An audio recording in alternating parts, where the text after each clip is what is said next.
2,000 pounds. It's hard to control that times.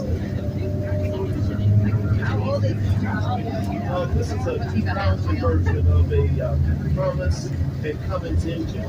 Thomas Crane and Cummins engine.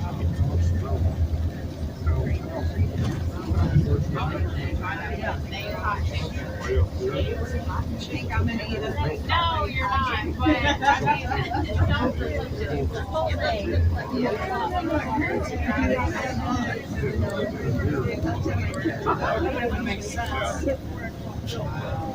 Is it hot? Temperature hot or spicy hot?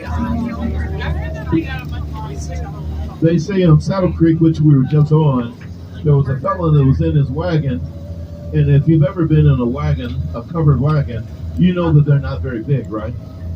And so he lost his saddle and all this stuff out the back end of the wagon, and he had gone on going north, and he had to come back for it and get it out of the creek. And for some way, somehow, they always attributed his getting out of the creek as being Saddle Creek. The name caught on to it. I don't know if there's any truth to that, but to this day, it still rests with that name. Now, as I go up this hill, you're going to have to push. I know that. Good luck. From this corner that we're approaching right now, all the way to, let's see, that would be almost 38th Street. From this street going north, all the way to Cummings Street, is the land that was owned by George and Sarah Jocelyn. He was the first millionaire in the state of Nebraska. A very, very wealthy man. So from approximately right here, going north to Cummings Street and going west this way was all his farmland as well as ranch. He raised racehorses, surprisingly. And Jocelyn Castle, a Baroque era building. It really comes from from Scottish heritage that he had built at a tune of about $600,000. And for it to be built at $600,000 in 1880, that's like $60 million today. We're going to talk about that here in just a second, a little bit more. But I want you to see on the right-hand side, this building that we are at, and I won't have everyone get off at it, but I'm going to describe it to you. This was one farm on the back side, going more than half the block, and this one right here is called the Cornerstone or the Offit House. As I pull up, I want you to see it. In the back side of it is a kitchen. And it is a 3-story house. As I pull up, I'll try to give a better description, and hopefully one of these days you can come back on, because it's a bed and breakfast today. Okay? And it's been a bed and breakfast for about the last decade, and so you can go online and to set up a reservation to go there. But I will warn you, this is probably the most haunted facility in the city of Omaha. Okay, I'm gonna stop for a second, and I'm gonna tell you why.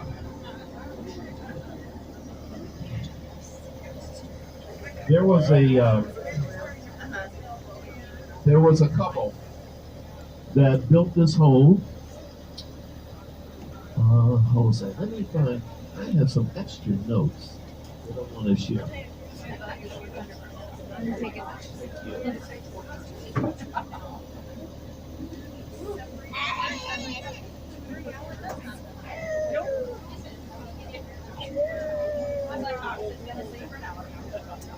sometimes people call it the Yost House. There was a man that came from Kentucky. He was a. I'm staying on this one. He was. His name was Charles Offutt. Charles Offutt was a state senator. He was a lawyer. They said that he looked like Clark Gable. Tall, handsome, mustache. Oh, was that me? No. Okay. And he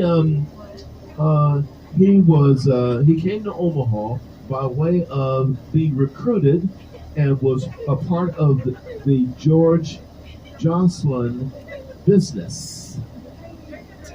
And what type of business was George Jocelyn? And he was in the publishing business, newspapers in particular. And he came out of New York himself. And he first came to Des Moines, Iowa. And in Des Moines, Iowa, they said, we want you to start up a new branch of our business, a newspaper business in Omaha. He said, okay, I'll decide to go. And so he came here. And the business, and you have seen the product of this business to this day. You don't know it.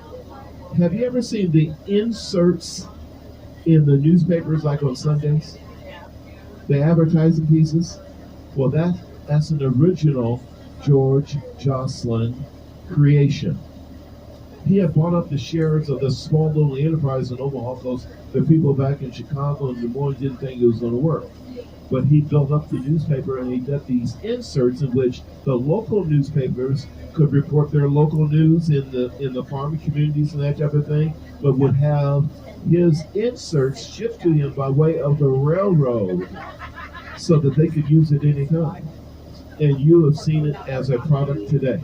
Now, he recruits this young man coming out of New York to help him in the business. Charles Offutt. Charles Offutt comes back, and he was not married. He meets a young lady that was a debutante here in the city, and her name was Beatrice Yost. They said she was just absolutely gorgeous. On a scale of 0 to 10, she was absolutely a 10 according to those times. So they end up getting married. He then has this house, a brick house, because most of the homes that are being built in the city at the time were wood-structured homes. That's why when they had fires, it was so dangerous, because if one house burnt down, hell, it could be a number of houses in a row that would burn down because of the embers that would be flying. So this house was built, and in the top floor, they were married. And you know how there were some people in the city that they would say that, well, if you got a lot of money, you're never sick. You're not mentally sick for sure, because you got a lot of money. They equated that. Well, what Beatrice found out about Charles is that he was bipolar. We would call that today. He had highs and he had lows. On one of those low days, she told him, you can never bring a gun into the house. Never. Never bring a gun in the house. Charles slipped one in one day. Charles goes upstairs, sits in a small rocking chair, and you can't see it here unless you're in the front. Takes out the gun and blows his brains out. He said he must have thought that he couldn't handle it anymore. Beatrice hears it. She runs up the 3 flights of stairs and comes to find out he's laying there. Well, that's the first murder. No more than less than a year later, her best friend that takes care of the home and all the properties, etc., Emily, is in the kitchen cooking for her and the son, who was a youngster still yet, and was preparing the dinner. And what no one knew at the time, that she was having an affair with the stable guy, the horse stable guy. He comes in there, they get in a big argument, and they said it was going to be ugly because she picked up a skillet. And he takes out a butcher knife and stabs her. Not once, not twice, but they said 39 times. He runs out this back door right here, and someone screams and yelling, and they hear all the commotion. He's running down the street here. Several guys take out after him, and they catch up with him, and they tackle him, and they beat him up, and they drag him back up to the house here. Beatrice is beside herself, blood all over everywhere. So that was almost the final straw for her in this house. Her husband kills herself, and one of her closest of friends that works with her and works for her every day. Later, she now goes in a state of depression. It's about 1905, 1906. She sends their son, Jarvis, off to a boarding school in New York. Okay. Jarvis is an independent type, and he graduates from the boarding school, and he wants to take a trip to Europe. Well, his godfather, being George Johnson, said, okay, you can go to Europe. I'll give you the money. So he goes to Europe. He then joins, at the outbreak of World War I, the French Air Corps. Wait a minute. The Royal Air Corps? All right, so he becomes an ace immediately. Shoots down 7 German planes. Biplanes is really what they were. But on the last time he goes up, he gets shot down and he's killed. That was just too much. Too much for Beatrice. Beatrice then leaves Omaha and goes back to the East Coast to New York. But the next part of the story is that they have the Offits have the Jocelyn's have a daughter by the name of Violet. Violet, in this, they used to have music concerts, organists and other orchestras that would play, and they piped the music into this house across the street. In recent years, by the way, the organ is still there. If you haven't been in there, you'll see it. It's still there. It hasn't operated in a long time, but it's still there. This house has been seen, and people have heard not only the organ being played, piped into this building. That's the first thing. Secondly, there's a woman that addresses, if you open up the front door, this woman will, in the attire of early 20th century, will open up the door and greet you. She looks just like you. And you go past her, turn around, she's gone.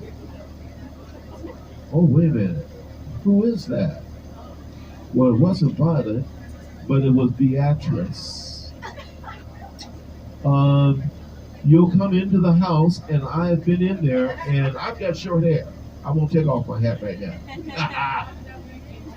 Your hair will stand up on the back of your neck when you go into this house.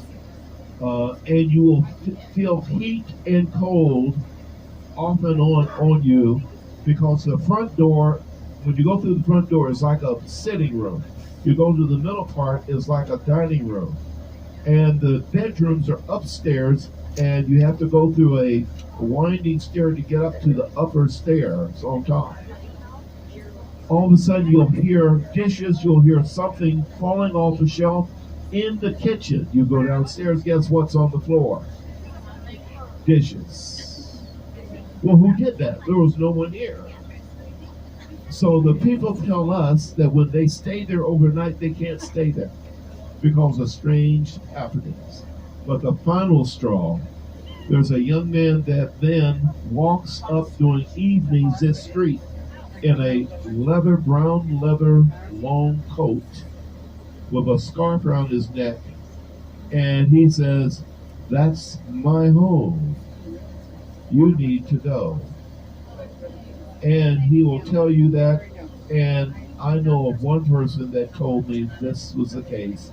They saw Jarvis. And Jarvis's name, you know, because it was Fort Crook. Then they changed it to Offutt Field, and now it's known as Strategic Air Command, Offutt Air Force Base. That's the story. Now, let me tell you about the Jocelyn's right quick, and then we'll get on our way. You have inside 11 bedrooms. You have elevators. You had 2 swimming pools, one on the inside, one on the outside. You had a racetrack in which he trained horses that ran at the Sarvin track. Philanthropically, the family had so much money, and they made so much money, that they gave it to the Humane Society, Critchie Child Center, Omaha University, the Utah Girls Home for Girls. I don't think that it's open anymore. It's out in the northern part of the city. They gave heavily to the Trans-Mississippi World's Fair in 1897 that was established here in Omaha, actually in North Omaha. Many of the homes that were built in that corridor, the 20th Street corridor, still exist today, but most of the displays were paper mache homes. Paper mache. Easily built and easily torn down. And it ran from 16th Street and approximately Lothrop to 24th Street and Lake. It was a huge World's Fair and investment with a lagoon that people then boated on, with others transporting them on the lagoon. And one of the first and largest displays was Thomas Edison's light exhibit, that he wanted everyone in the world to have lighting in their homes. But it was a futuristic approach at that time in 1897, because we still yet had gas lamps in the city. Okay.